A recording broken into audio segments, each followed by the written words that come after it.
আল্লাহ বলেছেন ইন্নাস সালাতা তানহা আনিল ফাহশাইল মুনকার, নিশ্চয়ই সালাত মানুষকে অশ্লীল কাজ থেকে দূরে রাখে। আবার বুঝো, আল্লাহ বলছেন নিশ্চয় নামাজ মানুষকে অশ্লীল কাজ থেকে দূরে রাখে। আবার বুঝো, নিশ্চয় নামাজ মানুষকে অশ্লীল কাজ থেকে দূরে রাখে। এই ছেলে, তুমি 5 ওয়াক্ত নামাজ পড়ো, তোমার মোবাইলে জেনার গল্প কেন বলো? আল্লাহ বলেছেন 5 ওয়াক্ত নামাজ পড়ে যে নামাজটাকে জেনা করতে দেবে না।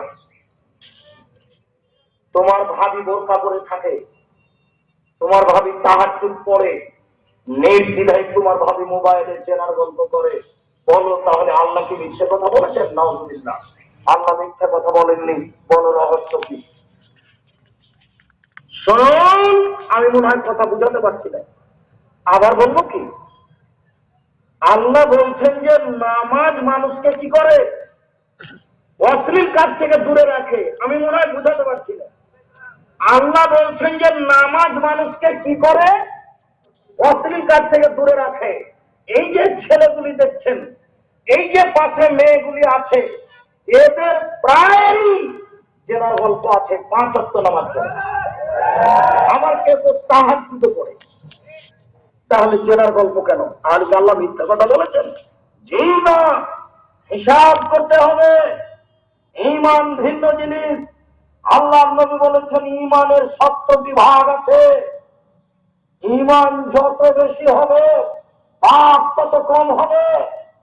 ঈমান যত কম হবে পাপ তত বেশি হবে। মানুষ যখন জেনা করে তখন ঈমানটা বের হয়ে যায়। আপনাকে আমি কি দিয়ে বুঝাই?